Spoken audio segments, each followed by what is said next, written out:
Elon Musk एक algorithm के बारे में बात करते हैं। वो कहते हैं कि वो इस एल्गोरिदम को फॉलो करते हैं जब वो किसी नए प्रोजेक्ट पे काम कर रहे होते हैं।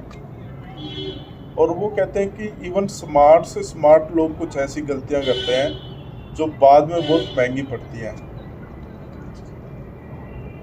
वो उस गलत क्वेश्चंस के सही आंसर्स निकाल लाते हैं। और वो कहते हैं कि मैंने भी ये गलतियां बहुत बार की हैं, और जिसकी वजह से बहुत सारा टाइम वेस्ट होता है, बहुत सारा पेन्स और फ्रस्ट्रेशन से आप गुजरते हो। तो इसको अवॉइड करने के लिए उन्होंने ये एक 5 स्टेप प्रोसेस वो फॉलो करते हैं। और वो कहते हैं कि मैं एक मंत्र की तरह इसको रिपीट करता हूँ जब भी मैं किसी नए प्रोजेक्ट पे काम कर रहा होता हूँ। और ये एल्गोरिदम वो सभी को फॉलो करने के लिए कहते हैं। बेसिकली गलत क्वेश्चन के सही आंसर का मतलब है कि आप एग्जाम की तैयारी कर रहे हैं, अपने इंग्लिश की किताब उठाई और पूरी पढ़ डाली, एक एक सेक्शन एक एक चैप्टर अच्छे से याद कर लिया, लेकिन बाद में पता चला कि टेस्ट तो मैथ का था। तो इस तरह की प्रॉब्लम्स स्मार्ट लोग भी करते हैं। जाना था कोलकाता, टिकट करा ली बेंगलोर की। बनना था फोटोग्राफर, बन गए इंजीनियर। और आप समझ रहे हैं, जब ऐसी मिस्टेक होती है तो आपका टाइम, एफर्ट, पैसा, ये सारी चीज़ें लगती हैं और फिर आपको बैक ट्रैक करना पड़ता है। आप फिर वापस जाते हो, शुरू से शुरू करते हो। ऐसी मिस्टेक्स ना हो, इसके लिए आपको ये 5 स्टेप प्रोसेस फॉलो करना चाहिए। पहला स्टेप है मेक योर रिक्वायरमेंट्स लेस डम। इससे उनका मतलब है कि आप अगर कोई काम स्टार्ट करते हो तो उसके लिए कुछ चीज़ें आपको चाहिए होती हैं, रिक्वायरमेंट्स होती हैं उस चीज़ की। आप कोई नया बिजनेस सेटअप कर रहे हो, आप किसी एग्ज़ाम की तैयारी कर रहे हो, तो उसके लिए मिनिमम आपको क्या क्या चाहिए। तो मेक दोज रिक्वायरमेंट्स लेस डम।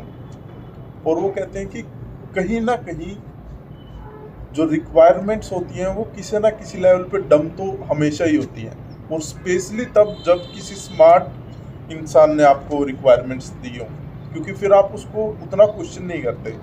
फॉर एग्जांपल, आप एक कॉम्पिटिटिव एग्जाम की तैयारी कर रहे हैं, आईआईटी की तैयारी कर रहे हैं या फिर आईएएस की तैयारी कर रहे हैं, और किसी ने आपको कह दिया कि आपको यहाँ से कोचिंग लेनी है, ये किताब पढ़नी है, ये न्यूज़पेपर पढ़ना है, इतनी बार रिवाइज करना है, ये सैम्पल पेपर्स पढ़ने हैं, रात को पढ़ना है कि दिन में पढ़ना है, 4 घंटे पढ़ना है कि 10 घंटे पढ़ना है।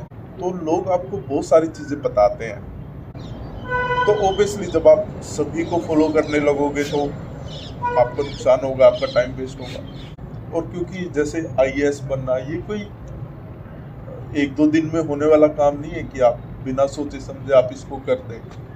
तो कौन सी बुक पढ़नी है, कहाँ कोचिंग लेनी है, दिन में पढ़ना है कि रात में पढ़ना है, इस सबसे पहले आपको ये पता करना होगा कि मुझे आईएएस बनना क्यों है। और एक तरीका होता है कि आस्किंग 5 व्हाइज, क्यों, 5 बार क्यों पूछना कि आईएएस बनना है तो क्यों बनना है। मैं भी देश की सेवा करनी होगी इसलिए बनना है, पर देश की सेवा क्या सिर्फ आईएएस बन के की जा सकती है। तो यू हैव टू फाइंड कि और कौन कौन से तरीके हैं देश की सेवा करने के। फिर आप कह सकते हैं कि जॉब स्टेबिलिटी अच्छी होती है, पर्क्स काफ़ी अच्छे होते हैं। तो फिर आप उसको इससे कंफ्यूज मत करें कि आपको देश की सेवा करनी है। फिर आप ये क्लियर रखें कि आपको पर्क्स और फैसिलिटी चाहिए इसलिए आपको बनना है। या किसी का कह सकते हैं कि पैसा काफ़ी अच्छा मिलता है, लाइफ सेट हो जाती है। तो आपको पूछना चाहिए खुद से कि आप क्या यही चीज़ आपको चाहिए कि लाइफ सेटल करनी है। कहीं आपका कोई ऐसा स्टार्टअप का ड्रीम तो नहीं है, या फिर वाकई में कहीं आपको देश की सेवा तो नहीं करनी। क्योंकि definitely there are better ways देश की सेवा कर आप नेता बन जाओ। तो you have to find out why you want to become IAS. So और किसी भी चीज़ के लिए आपको क्रिकेटर बनना है या कुछ और बनना है, सबसे पहले आपको पूछना पड़ेगा क्यों बनना है। So you have to find the answer of why, क्यों करना है। प्लस आईएएस बनने के लिए किताबें, न्यूज़पेपर, कोचिंग, ये सब इम्पोर्टेंट है, लेकिन सबसे ज़्यादा जो चीज़ इम्पोर्टेंट है वो कंसिस्टेंसी, कि आप लगातार बहुत ज़्यादा पढ़ सकते हैं या नहीं, उसमें दिलचस्पी आपकी है या नहीं, उसमें आपका इंटरेस्ट है या नहीं, या वो आप कमिटमेंट दे सकते हो या नहीं। और क्योंकि सक्सेस रेट भी काफ़ी कम है, तो अगर नहीं हुआ तो उसके लिए भी आप तैयार हो कि नहीं कहीं आप दूसरी डायरेक्शन में ना चले जाओ, तो वो झेल ना पाओ, ना बनना कहीं आप झेल ना पाओ।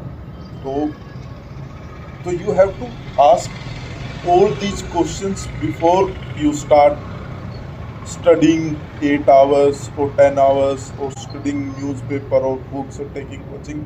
Before all those you have to find out why, और फिर उसमें क्या कमिटमेंट्स लगेंगी, and then you can proceed further.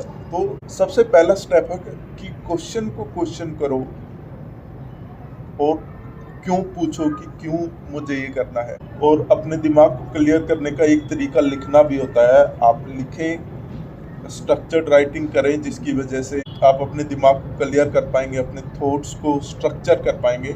इसके बारे में मैंने एक वीडियो में बताया है कि कैजुअल राइटिंग और स्ट्रक्चर्ड राइटिंग में क्या फ़र्क होता है। दूसरा स्टेप इलोन मस्क बताते हैं कि you have to delete the part of the process that is unnecessary. मान लिया आप आईएएस की तैयारी कर रहे हैं, तो उसका सिलेबस एक तरीके से इनफाइनाइट होता है कि everything comes under this can be asked in IAS exam. तो आपको ये पता होना चाहिए कि मुझे क्या नहीं पढ़ना है, उसके बारे में क्लियरिटी होनी चाहिए। क्योंकि आप इन केस आर्ग्यूमेंट तो इनफाइनाइट तक ले जाते हैं कि इन केस ये भी आ गया तो, इन केस ये भी पूछ लिया तो, इन केस अगर ये चीज़ भी आ गई तो, स्पेशली करंट अफेयर्स में और भी बहुत सारी हिस्ट्री में या किसी भी सब्जेक्ट में इन केस आर्ग्यूमेंट में तो फिर आपको पूरी पृथ्वी पढ़नी पड़ेगी। तो आपको ये पता होना चाहिए कि मुझे क्या नहीं चाहिए।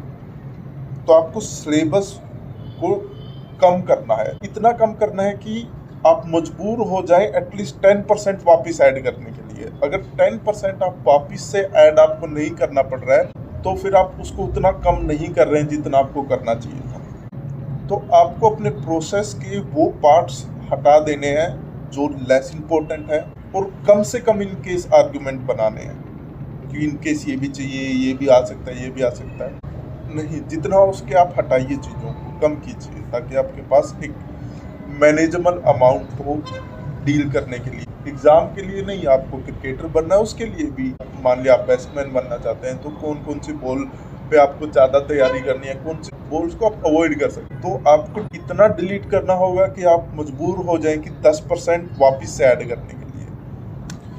तीसरी चीज़ वो बताते हैं कि जब आप ये दोनों स्टेप कर लें, मेक योर रिक्वायरमेंट लेस डम और डिलीट इनफ, तब आप उसको सिंप्लीफाई और ऑप्टिमाइज करें। अगर हम आईएएस के एग्जाम्पल की ही बात करें, जब आपने ये पता कर लिया कि मुझे आईएएस बनना क्यों, तो ये पता चल गया कि आप कमिट कर पाएंगे, जितना उसके लिए एफर्ट और टाइम चाहिए वो आप कमिट कर पाएंगे। उसके बाद आपने अब जो भी आईएएस का सिलेबस है उसको काट छाट के छोटा कर दिया है, डिक्रीज कर दिया है एक साइजेबल अमाउंट या फिर मैनेजेबल अमाउंट तक। फिर आपको ऑप्टिमाइज कर रहे हैं कि मैं कौन से वाले एग्ज़ाम की तैयारी कर रहा हूँ, इस साल जो आईएएस का एग्ज़ाम होगा उसके लिए, या नेक्स्ट ईयर के लिए, या नेक्स्ट ईयर के लिए, क्योंकि हर उसके लिए पढ़ने का तरीका अलग होगा, क्योंकि टाइमलाइन है, डेडलाइन है। तो आपको एक पर्टिकुलर एग्ज़ाम के लिए, एग्ज़ाम डेट के लिए अपने तैयारी को ऑप्टिमाइज करना होगा। और यहाँ पर आप सैम्पल पेपर्स पढ़ सकते हैं, गेस्ट पेपर पढ़ सकते हैं, यहाँ पर आप सिंप्लीफाई और ऑप्टिमाइज करेंगे। ये थर्ड स्टेप है। फोर्थ स्टेप है एक्सेलरेट। इस स्टेज पर आपको ज़्यादा से ज़्यादा काम करना है कम से कम टाइम में। इलोन मस्क एक एग्जाम्पल देते हैं कि अगर आप अपने लिए गड्ढा खोद रहे हो तो उस गड्ढे को बहुत तेज़ी से मत खोदो, गड्ढा खोदना बंद करो। सो जो ये पहले के 3 स्टेप है, ये आपको इंश्योर करते हैं आप राइट पाथ पे हो, तभी आप तेज़ी से भागो। अगर आप रॉन्ग डायरेक्शन में भाग रहे हो तो प्लीज़ तेज़ी से मत भागो, है ना। तो जो पहले के 3 स्टेप हैं वो आपको इंश्योर करते हैं कि आप राइट डायरेक्शन में हो। अब आप एक्सेलरेट कर सकते हो, अब आप ज़्यादा से ज़्यादा अचीव करने की कोशिश कर सकते हो कम से कम टाइम में। और जब आप ये अचीव कर लो, फिर आप जिसको फिफ्थ स्टेप कहते हैं, कि फिर आप उसको ऑटोमेट करो। ऑटोमेट करने के बहुत सारे मीनिंग होते हैं डिपेंडिंग अपॉन कि आप क्या काम कर रहे हो। आप किसी इंडस्ट्री में काम कर रहे हो तो मशीनों को ऑटोमेट करना है, या फिर कोई सॉफ्टवेयर बनाना है तो उसमें भी ऑटोमेशन की ज़रूरत होती है। अगर आप आईएएस या किसी चीज़ की तैयारी कर रहे हो तो उसमें भी ऑटोमेशन का काम होता है। आपके टेम्पलेट्स रेडी होने चाहिए हिस्ट्री ज्योग्राफी के लिए, कि इस तरीके से मैं पूरे सिलेबस को कवर करूँगा, इतने सैम्पल पेपर करूँगा, इस चीज़ के बाद क्या सीक्वेंस होगा। और इस स्टेज पर आपको ज़्यादा सोचने की ज़रूरत नहीं पड़ती, क्योंकि आप जो ग्राउंड वर्क है वो पहले के 4 स्टेप्स में कर चुके होते हो। तो यहाँ पे जो भी आपका टेम्पलेट बना है उसको आप हर सब्जेक्ट के लिए यूज कर सकते हो। तो ये एक 5 स्टेप एल्गोरिदम है जो इलोन मस्क फॉलो करते हैं, और आई थिंक आपको भी ये फॉलो करना चाहिए। और इससे आप गलत क्वेश्चंस के सही आंसर्स नहीं निकालेंगे, सही क्वेश्चंस के सही आंसर्स निकालेंगे। मिलते हैं अगले वीडियो में।